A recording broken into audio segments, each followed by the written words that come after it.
Oh, you didn't know? Your ass better call somebody! The energy revealed. Brooklyn to Queens, reppin' both hoods. Rob and CP, keep it fire, misunderstood. Hear 'em all loud, let the anthem flow. Mets fans unite at the pregame show. From city stand lights to the skyline greens, it's the heartbeat of Queens, the craziest dreams. Rob hype on the mic, CP's the fire spark. Together they ignite, voices like the park fans drift in jerseys. Legacy bold, the Metropolitan story forever told.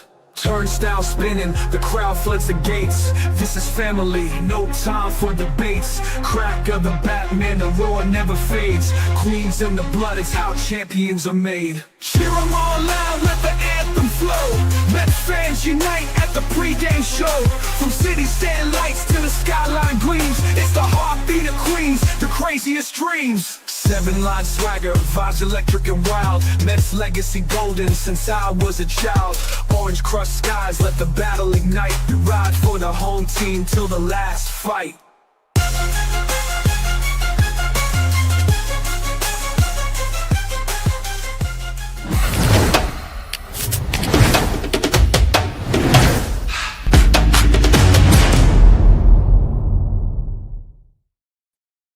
What's up, Mets fans? Welcome back to the early edition of the Amazing Mets pregame show right here on the channel and on X. How is everybody doing on this lovely Sunday afternoon as the New York Mets play the finale against the Miami Marlins at home and trying to avoid losing 3 out of 4 against those lowly Marlins? Chris, how you doing?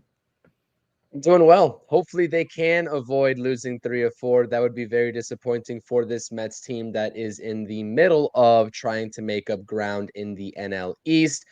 You know, ever since the Phillies sweep, they've lost a couple of games because the Phillies have been doing their jobs against the Atlanta Braves as well. So hopefully the Mets have a little bit more of a fundamentally sound game today. And I really do think that it all starts with Kodai Senga in this one.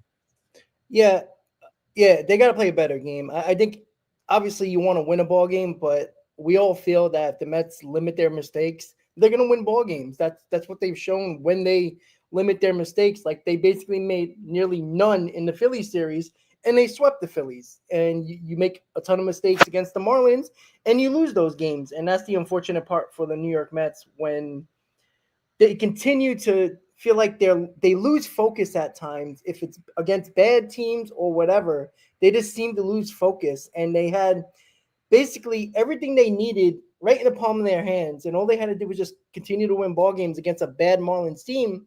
And they found a way to lose the first game and the third game, and now potentially losing a series 3 out of 4 against the Miami Marlins. And unfortunately for all of us, we have Kodai Senga on the mound, which we have no idea what we're getting from Kodai Senga today. And with Sandy Alcantara on the mound, who's pitched very well over his last couple of starts, it's not going to be an easy task for the New York Mets. I truly believe you have to score at least 6 runs today. And I hate to say that. I hate to do that to the Mets offense once again. But as we all know, 8 runs wasn't enough yesterday. And that was with David Peterson on the mound. And with Kodai Senga showing no signs of doing better, you just hope for the best when Kodai Senga's on the mound, Chris.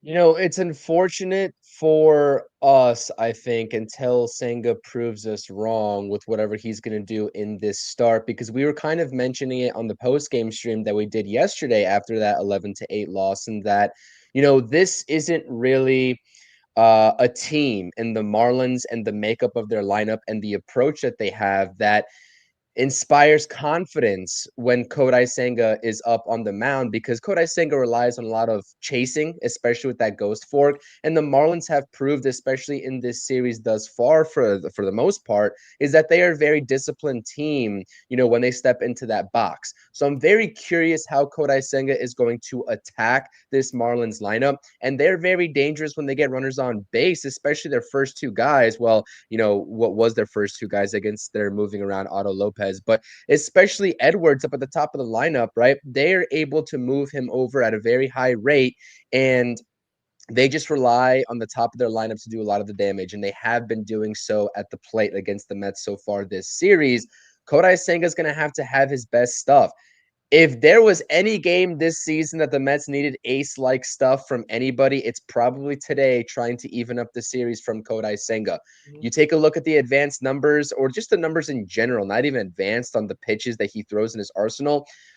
He relies a lot on the four-seam fastball, which is his worst pitch, right? He throws that at the highest percent of a clip, and opposing hitters are hitting like 283 with over a 550 slug off of that pitch. By far, his best pitch is the forkball. But outside of that, what other pitch can he really rely on to get, outs when he needs them the most? It hasn't been the four-seam fastball. The sinker hasn't really looked good either. The cutter hasn't looked great.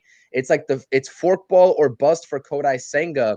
And if he wants to get to, a spot where the Mets maybe do consider him, right, as one of their top 3 rotation arms in the playoffs, because I don't think that he's on the outside looking in when it comes to that conversation right now. He's going to have to find whatever secondary pitch works best for him to keep hitters honest and give him a different look outside of that forkball. A lot of hitters know in this league, and a lot of teams know that forkball usually is going to end up being a ball and dropping out of the zone last minute. And if they can pick up the spin, then they have the advantage. And we saw the Phillies line up the first time around. They were reluctant to swing. They were a lot more patient. I don't know why their approach changed the last start from Kodai Senga, but they still ended up scoring 3 runs against him. There's a lot of things in the way that Kodai Senga pitches that works against him, and he needs to find some sort of rhythm and some sort of groove. And I really do think that starts with finding the secondary pitch that's going to work for him the best. Yeah, and Kodai Senga doesn't adjust. He doesn't do anything different. He throws the same way every single time. I mean, it's obvious. If we can see it, what do you think the other teams are doing? And I think it was a couple of starts ago, they showed a percentage of 72% of his ghost fork pitch is out of the strike zone. That is a crazy number when that is not just his put away pitch. He uses it so much during early parts of the count to get ahead, but he's hoping for those guys to swing at that pitch. And when you don't do that, you find yourself into, getting behind in counts and unfavorable accounts for the batter. And now look what he puts himself into. He gets his pitch count up. He always, no matter when he was pitching great early in the season, he was always putting people on base because he was walking a ton because they didn't swing at him. He was just making the right pitch at the right time. But as always, and baseball always humbles you, at some point, those runners are going to score. And that has always been a trend with Kodai Senga. He's always put on runners, even in 2023 when he had a great season. He was always putting on runners, but he was getting out of that. And I do truly believe that everybody knows what he's doing. They're not swinging at that pitch. And when you're waiting for that fastball, it's not as hard to hit when it's straight as an arrow. There's no movement on that fastball. And when you throw 95, 96, it's nothing special, to be quite honest, because everybody throws that. And when you're looking for it as a major league hitter, you're going to hit it. And again, this is the worst. We talked about it yesterday, Chris, in the post game. This is the worst team for Kodai Senga to face. Losing 3 out of 4 against the Marlins. Mendoza better have a quick trigger because you cannot let what happened yesterday to David Peterson happen today with Kodai Senga. I don't care who you got to use. It sucks because you got a couple of more games to go prior to getting an off day, but you have to win this game, right? This is not about Philadelphia. This is not about the Reds. This is about the Mets saving face a little bit on their homestand because you would eventually take 4 out of 3 in this homestand. And I'm sorry, is it right? I'm talking right. That's right. Hey, 5 out of 2. 4 out of 7. 4 out of 7. Is that correct? 7. 5 out of 7. 5 out of 7. 5. Jesus. 5 out of 7. Sunday, It's too early for math, Rob. It's too early. I was never good at math, so let alone Sunday. God. Yeah, 5 out of 7. So it sounds good, right? You went 5-2 in a 7-game homestand. That's kind of what a lot of us said going into this homestand. That's pretty good. It's just the way, again, you go about go about a homestand where you don't want to lose 2 out of 4 and not win a series against the Marlins and win 3 out of 4. Again, that's not possible anymore. But now you just got to save the homestand a little bit. Make that Philly series still matter, Chris. Yeah, I agree because you know what? At a certain point, it's a quick turnaround tomorrow. I just looked at the schedule. Apparently, it's a 1 o'clock game in Detroit tomorrow, if I'm not mistaken. Like that's insane. That's two back-to-back 1 o'clock starts for the Mets, right? Yep, Unless I'm looking at something wrong here. I Mets believe you're right, but schedule it's Labor Day. tomorrow. Yeah, it's Labor Day, so 1:10 p.m. start, and then Tuesday you go back to the Central Time games there at 6:40. I think Detroit Central Time. I don't even know. I don't think they are actually.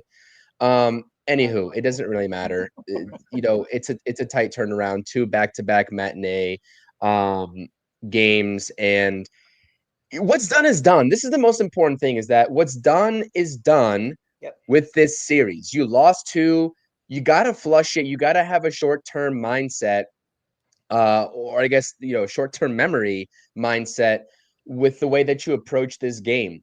Because let's be honest, the Mets go out there and beat Sandy Alcantara, who's been really decent in his last three starts. He's been really good actually over his past three starts. We also mentioned that in the post-game stream yesterday. And you know what? I'm feeling at least a little bit good about how this series ends. Yeah, the losses are going to be, they're going to hurt no matter what.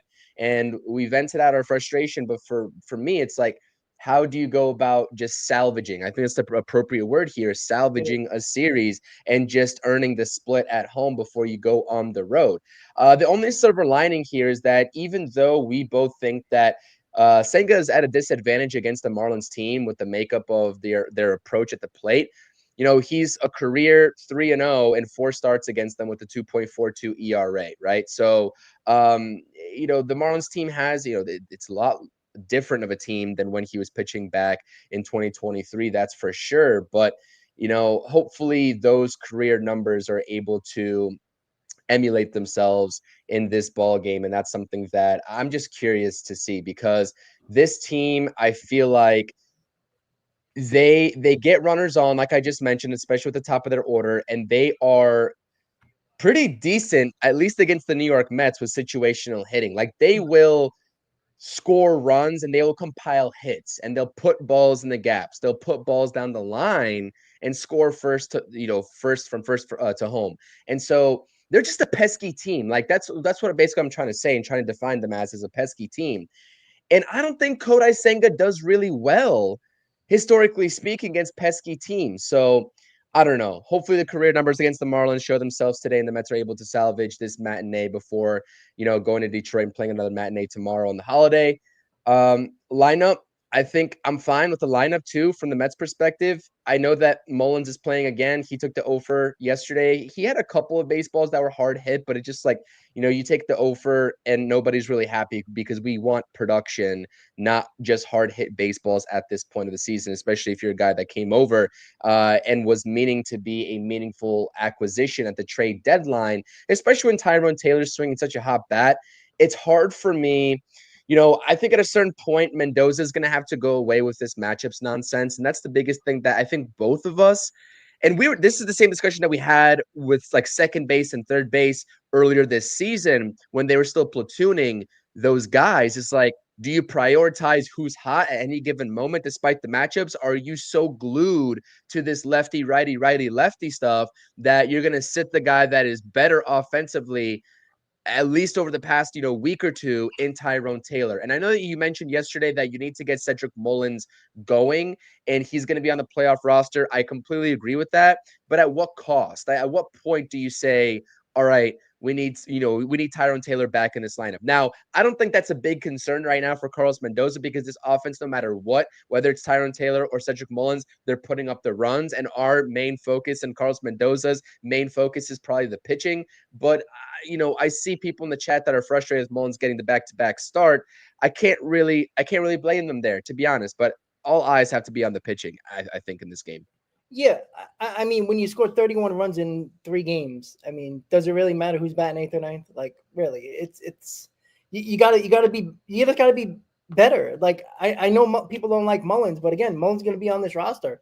Like, you can't bury him. You can't bury him like Mauricio. Mullins is gonna be a bigger part of this roster going forward than Ronnie Mauricio is. Like, you bury Mauricio, don't bury Cedric Mullins. Look, I don't like how he's played, but again, I'd rather have everybody going on this roster that is probably going to be on the postseason roster than somebody that's not going to be on the postseason roster, or somebody that is already hitting. I understand. Look, Marte's not playing today either because you're DH Vientos. So, Marte had a terrible at-bat yesterday. Why aren't people talking about that? Because he's been red hot. That was a terrible at-bat at a big point in the game.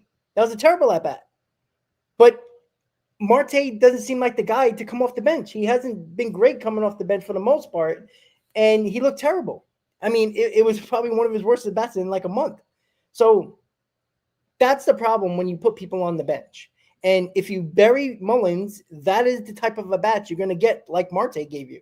So I need to get Mullins going here, right? We were playing Tyrone Taylor because of his better defense, not because of his bat, because he wasn't hitting when they put him back in over Mullins. Now he's hitting again. Why do you think Tyrone Taylor is hitting again? Because he's playing more often than not.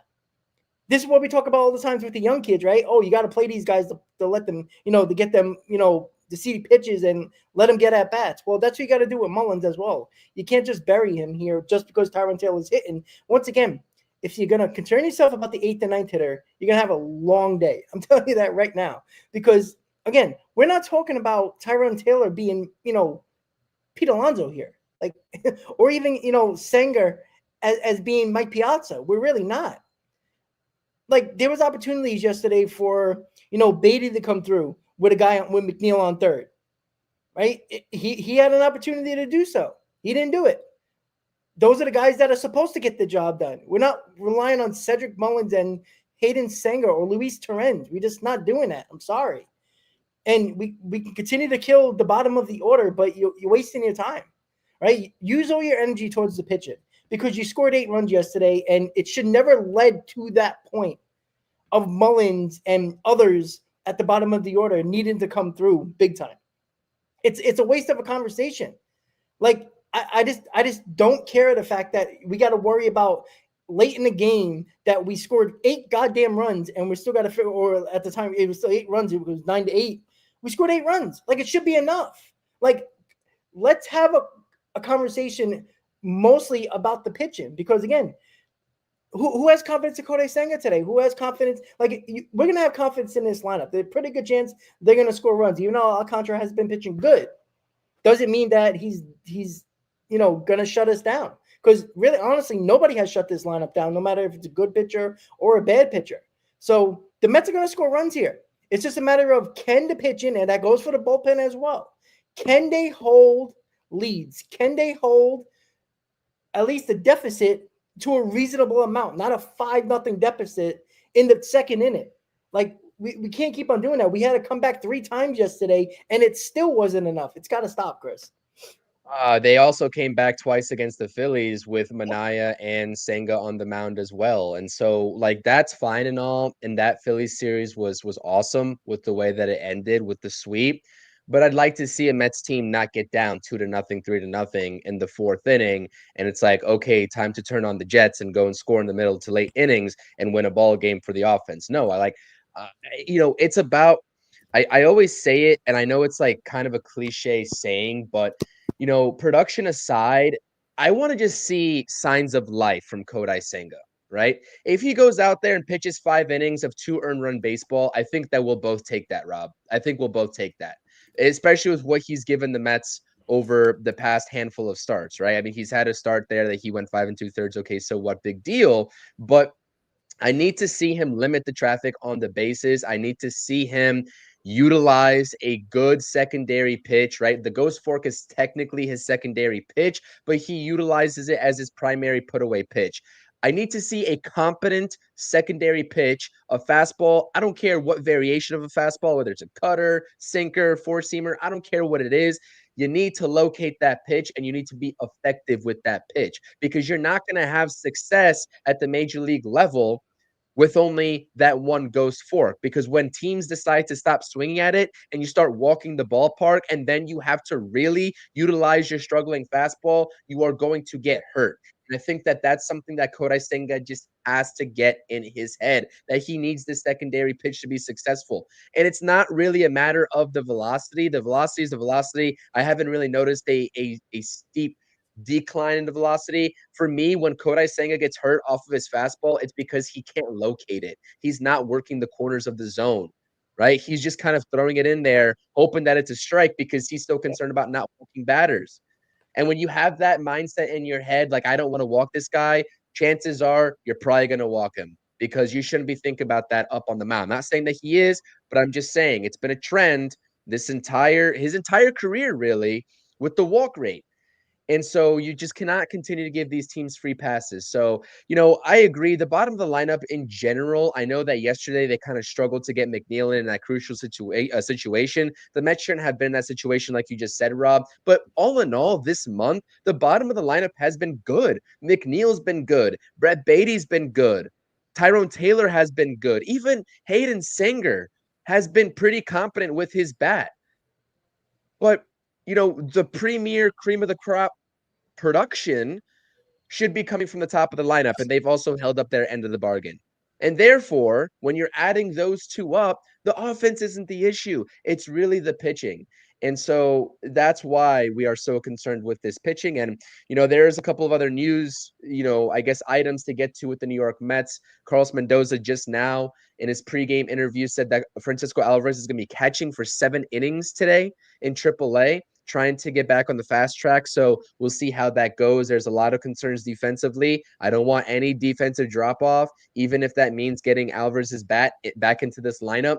I think that it's a dangerous game to play for the New York Mets to rush him back if he's not ready to go defensively, especially with that throwing hand. And then also Brandon Sprott. I mean, yesterday, again, just dominating 7 innings of just great baseball. I would be shocked because this morning, the Mets optioned Devinsky back to the minor leagues when Devinsky just gave them 3 scoreless innings. That's been what's been happening, right? If you're the odd man out of the bullpen, if you're the 26th guy, so to speak, the 13th pitcher on the roster that they don't really prioritize, they're going to use you in a game like yesterday, and they're going to send your ass right back down to get another guy that will do the same thing, hopefully, if the same situation arises. So they brought up Waddell. I'd expect Waddell to be a DFA option. I don't know if he has any options left. I haven't looked at Fangraphs yet in terms of that perspective, but this is the day to bring up Brandon Sprott for him to potentially make a start or enter the bullpen. You got today, and the Mets have a really big decision on their hands. So I'll see what they do. No, anybody finds it interesting that all of a sudden Brandon Sprott's a starter again, like out of nowhere? Like he was just in the bullpen his last outing before yesterday. He threw 7 innings of 2-hit ball, like, and 8 strikeouts. Like, this is this is the problem with the New York Mets. Again, what is David Stearns doing here? Did they scratch the bullpen idea in 1 outing? Like, why is he starting in the minor leagues? Why? You shortened his last outing to be a bullpen guy when you wasted it because all you did was put him back as a starter the next outing. Like, this should have been his 2 starts with the New York Mets. Like, I just don't understand it. Like, we're still seeing Senga struggle and Minaya and Holmes and all these guys struggling. David Peterson looked like he's hitting a wall. And Brandon Sprott's still throwing 7 innings in the minors. How would that 7 innings look with the New York Mets uniform? I just don't understand it. So, again, talking about David Stearns and talk about his stupid master plan is a waste of time if you're going to talk about that in the comments. It was a big talk yesterday about his master plan. What master plan? It's not a plan. It's running on the go here. He has no idea what he's doing. It doesn't make sense. It makes no sense. Last week, Sprott's going to the bullpen. Not even a week later, he's starting 7 innings. How does that make any sense? That doesn't make sense. That doesn't make too much sense to me, Rob. I agree. That's what I'm saying. And now what's going to happen? Now they're going to bring him up because, it's going to get the Mets fans a little bit excited. So if the Mets lose today, 2 minutes after the Mets lose, Waddell's going to get sent down and Sprott's going to get is going to get put on this roster. Guaranteed. You know why? Because, again, the propaganda that Stearns loves to do. He wants to shut up the Met fans and get people excited. That's what's going to happen. That is good. But, hey, don't worry. We can't pitch him until the end of the week because he just started yesterday. So, like, what are we doing here? He'll be pitching in what? The Philly series or the Red series. I forgot which one. Well, whoever's the end of the week. I think it's the Reds, right? After Detroit? I believe so. I think it's the Reds. So he's going to be pitching at the end of the week. So we wasted another start because of whatever stupid decision they made because it was a dumb decision. You put him in the bullpen, leave him there. If that's your plan, do it. They scratched that plan in 1 outing. And now we wasted another 10 2/3 innings on his ledger that, oh, by the way, they put him in the bullpen because they were concerned about his innings. I guess not, since he pitched 7 innings yesterday. So what is the plan? Yeah. This is why I get frustrated, Chris, because it doesn't make any sense. The plan has not made any sense, and we talked about this a couple of weeks ago. The plan doesn't make sense. The plan was never to bring these kids up, because if it was the plan, they would have planned this much better over the course of time than doing what they did. It was a desperate move, and they're getting very lucky at this moment that you're getting good starts from these young kids. Very lucky. Because if it's not, we'd be talking about bigger problems than we already have.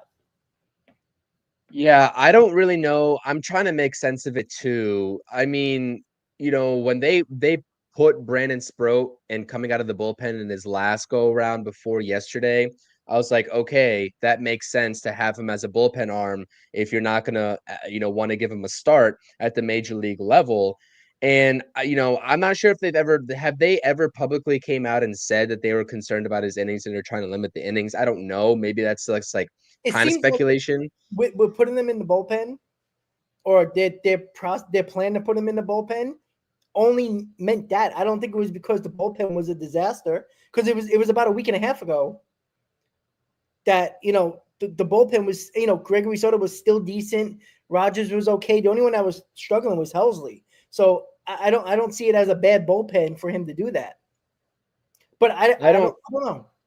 Well, it doesn't really matter, because I definitely agree either way. It's just weird how you try that one time with Brandon Sprott and then you just go away from it.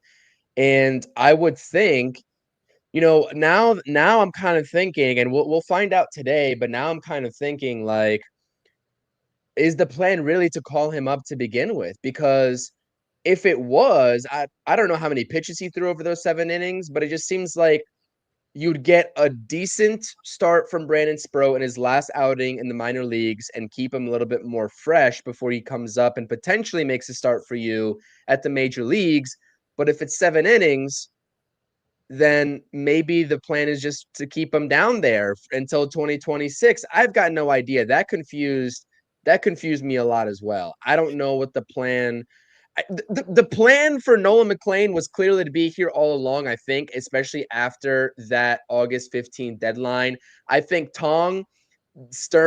his hand was forced with Tong, right? Mm-hmm. Given the outlook of this rotation. And I don't even think he still knows what he's doing with Brandon Sprott as of 12:15 p.m. on this lovely Sunday. And it's going to be a game time decision, but going from the bullpen and having him do that and him struggling and then putting him back into the rotation for a start, if there is a valid explanation, I can't think of it right now. That just stumps me. Yeah, I think it's indecisiveness from the front office again. I just think they don't know what to do. They don't know what to do with these guys. And that's the problem. Like, if they don't bring up Brandon Sprott at 11:59 tonight, but would they still bring him up in September as a September call-up to make starts to help us win games? But what if he's good? Like, he's not eligible for the playoffs. So what are we getting excited about here, right? According to all of us, we're making the playoffs, right? So what's the point of having him up here? Like, I just don't understand it. And again, maybe they will bring him up and he'll be a part of the roster, but that handcuffs David Stearns because, he's going to get a itchy trigger finger because he doesn't have many options with guys in the bullpen, if that's the case, with Sprott being a part of this roster, because you got to take a bullpen arm off the roster. So, he doesn't like having guys with no options. And Brandon Sprott will be on this team and can't pitch until Thursday or Friday. So I don't get it. I just don't understand it. It's like all of a sudden David Stearns is quiet. Like, oh, now you're going to shut your mouth? You don't do it all season. You can't wait to get on the microphone and talk to us and give us your nonsense and your propaganda speech again and again. And that's my favorite word. I think I make a shirt. Stearns is propaganda. Like, I truly might do that because it's ridiculous. It really doesn't make any sense because, again, the goal should be winning the World Series. If Brandon Sprott is wasting innings away, and again, the bullpen outing was a waste where he could have been up here, at least giving us innings. At least you could have thrown him in a bullpen at the major league level. Who cares? It's not like he could be worse than anybody else that hasn't pitched well. I don't know. It's very weird, and they better make a good decision. Mauricio better go down. Stanek should be DFA'd, even though I don't think Stanek's going to get DFA'd, to be quite honest with you. I think they still like the possibility of his experience in the postseason, for anybody who's wondering that. I just don't feel like he's going to get knocked out.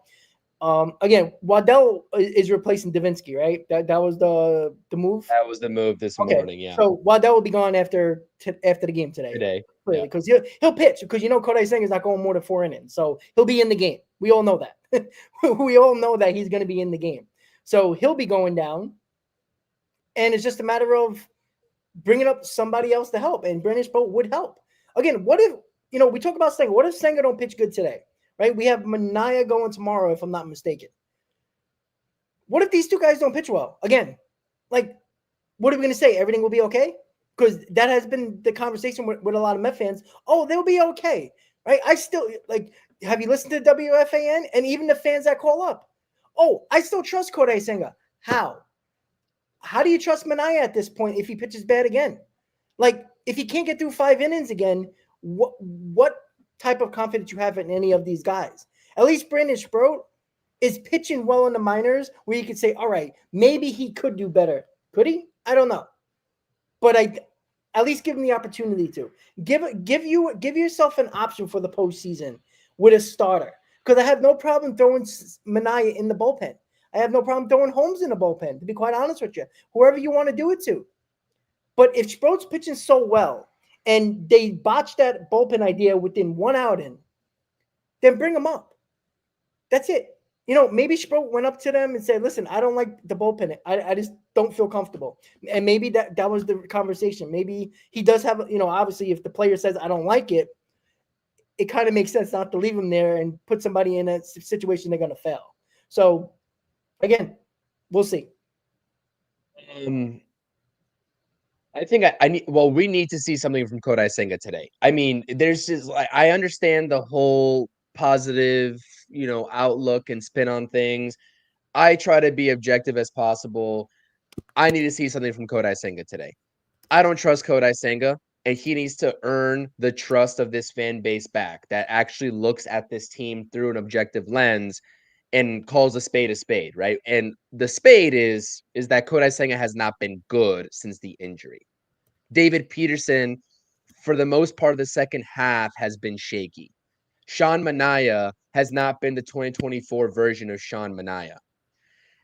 Clay Holmes is inconsistent. Like, that is the truth about this rotation in this current moment. If the decision is between keeping and just hoping that a guy like Manaea or Holmes, figures it out in September, and that's the reason why you don't bring up Brandon Sprott, I object to that decision. I'm bringing up Brandon Sprott.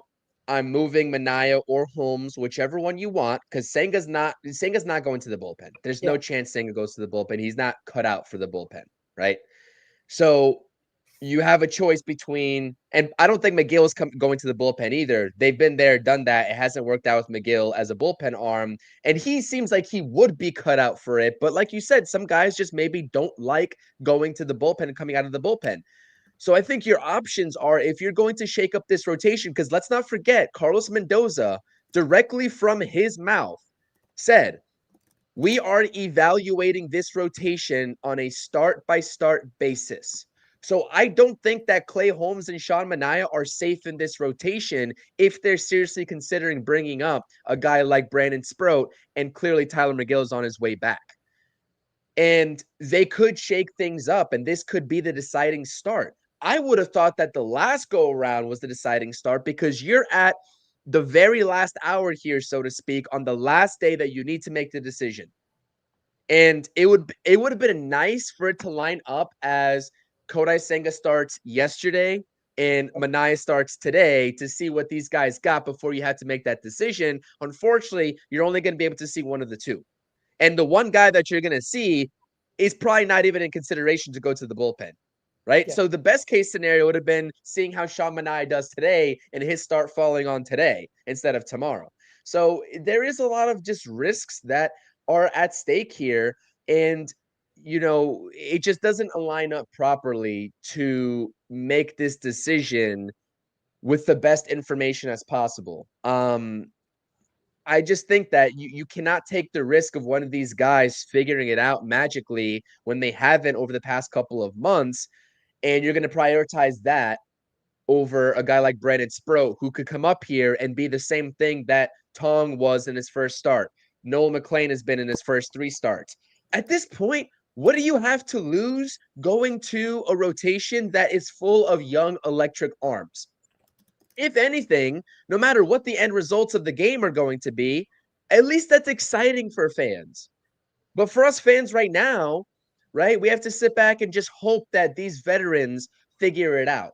And that's also something that I have an issue with, because at some point, if you have this ultra farm system, and I know you're going to love this, Rob, and I haven't really said this throughout most of the season. I didn't really say this at the trade deadline either, but I know you've been saying this since this past offseason, is that if you're going to have this ultra farm system, right, all these great rankings and all these great players, both from the pitching side of things and from a prospect side of things, you're going to have to play them at some point if you have a president of baseball operations that doesn't want to overpay for the proven talent, like you said.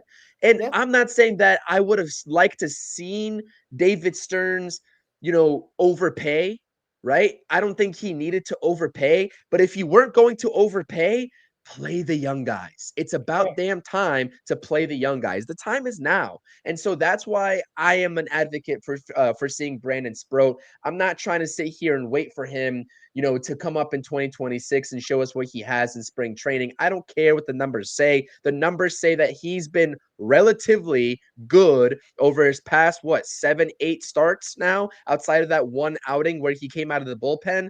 Bring him up. And you're not going to bring him up in September and not have him postseason eligible, because there's no point. Like you said, what if he does come up and he's electric?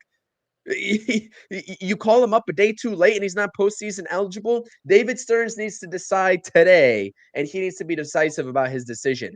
And I like you, I don't know if they've made their decision on this just yet. This decision should have already been made as of yesterday, in my humble opinion. But at the latest, by the way,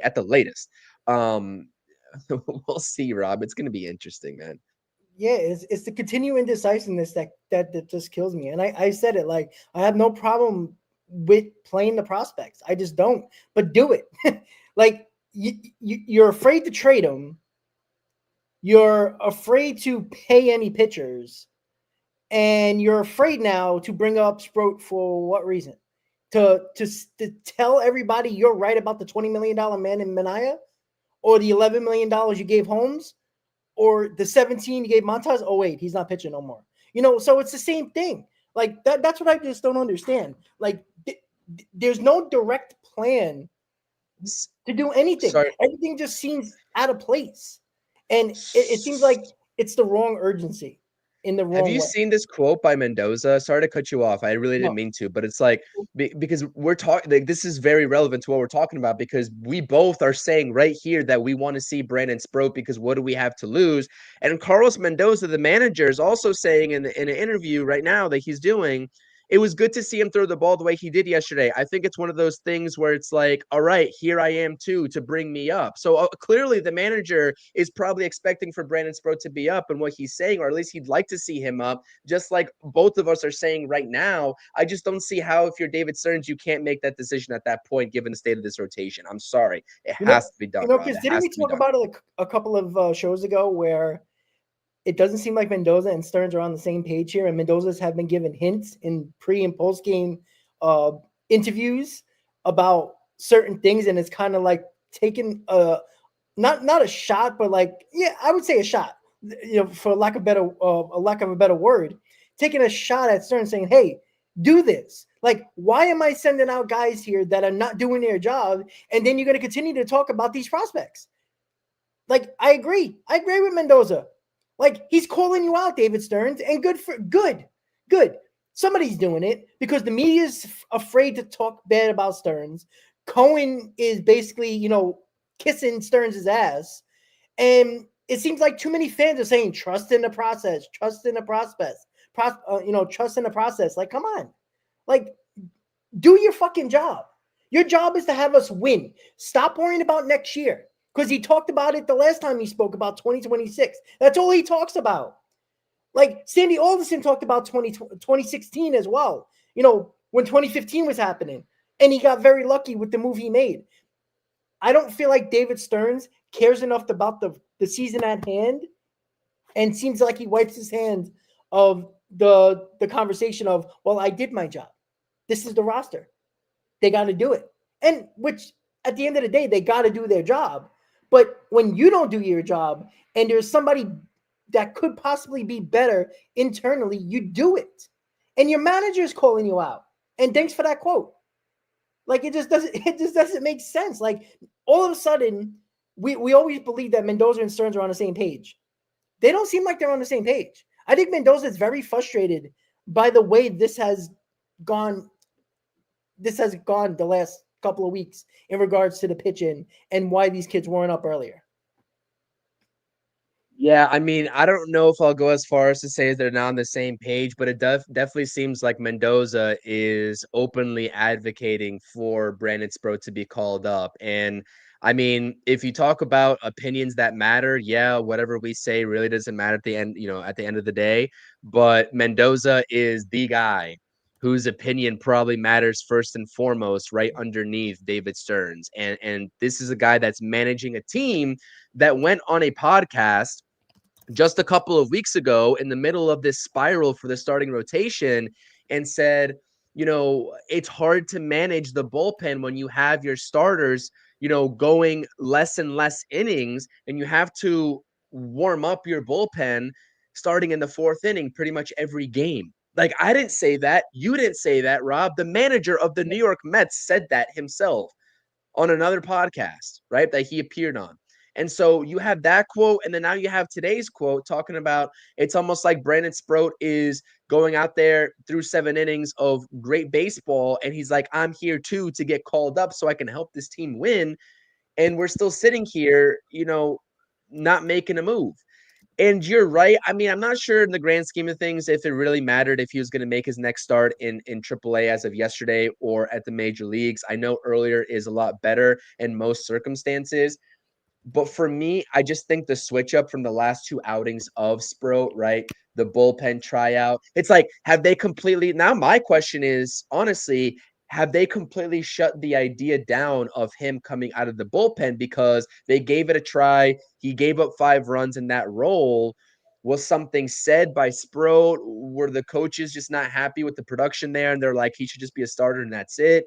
There's a lot of things at play here. Or maybe they gave him that one opportunity to get him acclimated, and that's still the plan moving forward, which if that's the case, it wouldn't make sense why he'd go out there the next outing and throw 7 innings as a starter, right? You'd probably want to see another go-around to see if he can get it right out of the bullpen.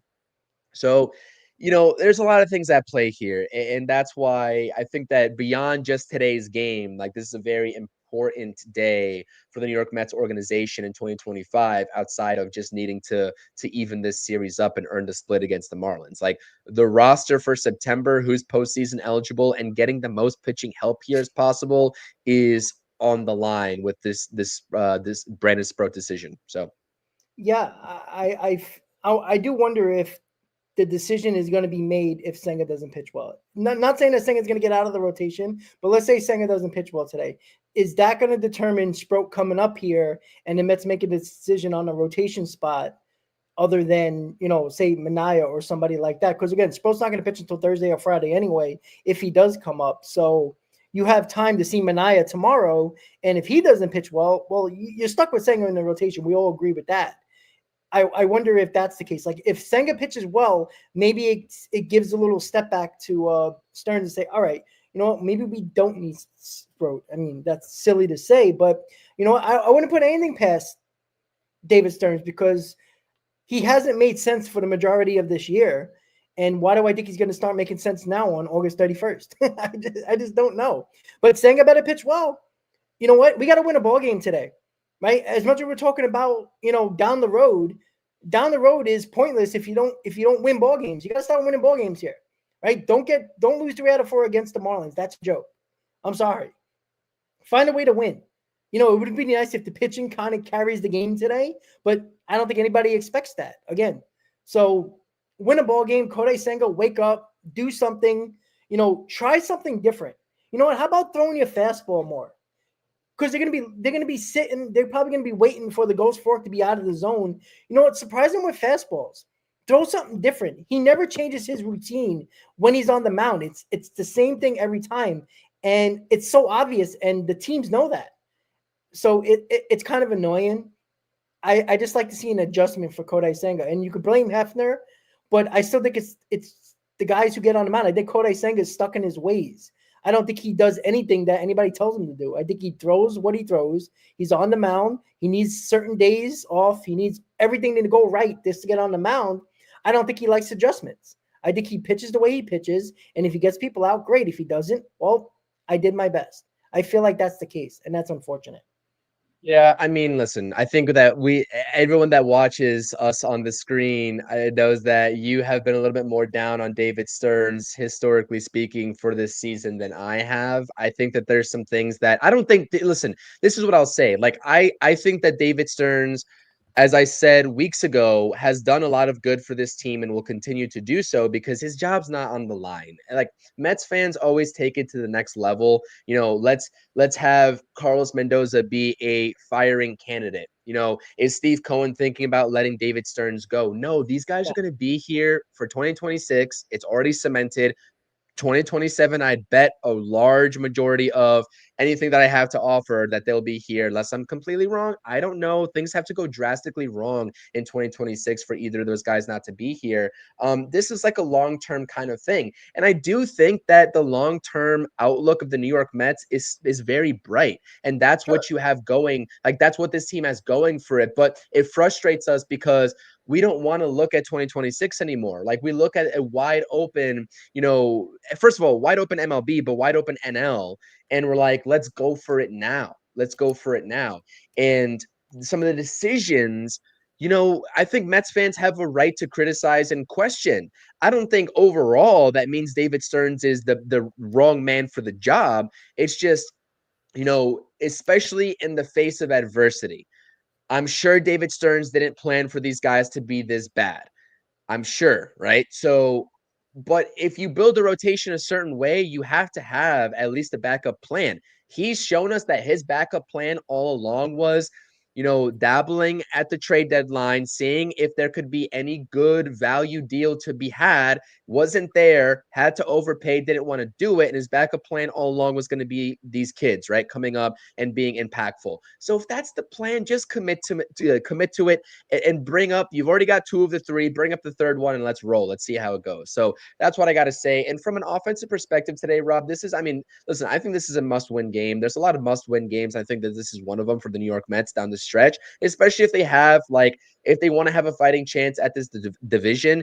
It's getting harder with less games to go, but it's certainly not impossible even still. But you got to start with today. And I do think that this offense, I like it on paper. Mullins is the wild card, but I don't think that we should care if Cedric Mullins gets to start or not, because it should not be the difference in a win or loss for this team. I think that's what you were trying to say earlier in the stream as well. Keep on being aggressive. I think that no matter who the opposing pitcher is, today you're going up against a guy that has a pretty good track record, right? He's been injured recently. He struggled a little bit recently trying to come back from the injury, but it seems like he's starting to figure something out over his past couple of starts. Doesn't matter. Keep putting up aggressive at-bats. And that's something that I really do think will transfer over into September and will be the reason if the pitching can figure something out, right? I'm not saying they have to figure it out completely, but they figure a fraction of the answer of how to be better out. This offense, with the way that it's going and the approach that they have at the plate, that is a recipe for more wins and keeping on pace for continuing to be a playoff team. So continue to be aggressive. And good things will happen. The Mets will score runs as they have been over the past month or so, and that's just the bottom line. We'll see what we get from Kodai Senga, though. Very interested to see how it's going to go. And I know that Rob is going to have a mouthful of words for you all in the postgame if Senga decides to crap the bed again tonight, or today, I should say. So should be interesting either way. Yeah, again, I just hope we win. And again, yeah, I'll kill Kodai Senga even if he doesn't pitch well, win or lose. But look, all eyes are on Kodai Senga in this game, and we all know it, right? Fans are shuffling into Citi Field right now, probably wondering the same thing. What are they going to get from Kodai Senga? So we will be doing a post game after the game. Myself, Chris, and Zach will be joining the post game as well. So we're going to have multiple opinions, multiple interactions, multiple probably interesting thoughts that we usually always have when all three of us get together. So we'll see if we're talking about a Mets win here and a 5-2 homestand.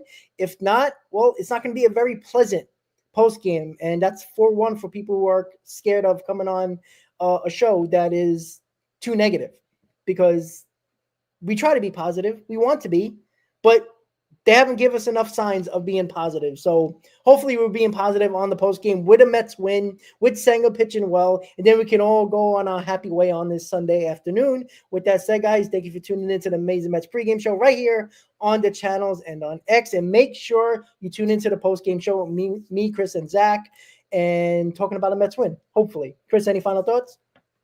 Nope, that's it. I appreciate everyone that's in the chat here with us this Sunday. Make sure to subscribe to both channels, hit the thumbs up, all that fun stuff. I definitely appreciate it.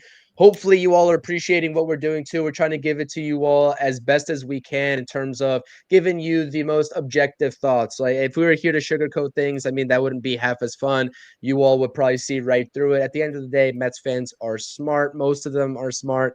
And sometimes I think, emotions get in the way sometimes with this passionate fan base, and that's okay. We all have our differences and opinions about the state of this team and the future outlook of this team, and that's okay. But, I hope that people get out of this show. Like the one thing that I hope is that you get our real thoughts and opinions, and that's the bottom line. So hopefully you're getting that from us. If you're not, let us know. But I think that that's what this show is really meant to be. So good pregame show. See you all later for the post game, and let's go get a win. I'm rooting for Kodai Senga. I really am. I want him to turn this thing around. Let's go Kodai, and let's go Mets.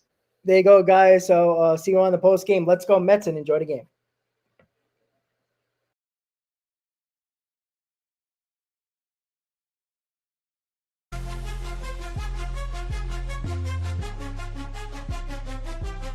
Seven train rumble, headed to the field. Orange and blue vibes, the energy revealed. Brooklyn to Queens, repping both hoods. Rob and CP, keep it fire, misunderstood. Hear 'em all loud, let the anthem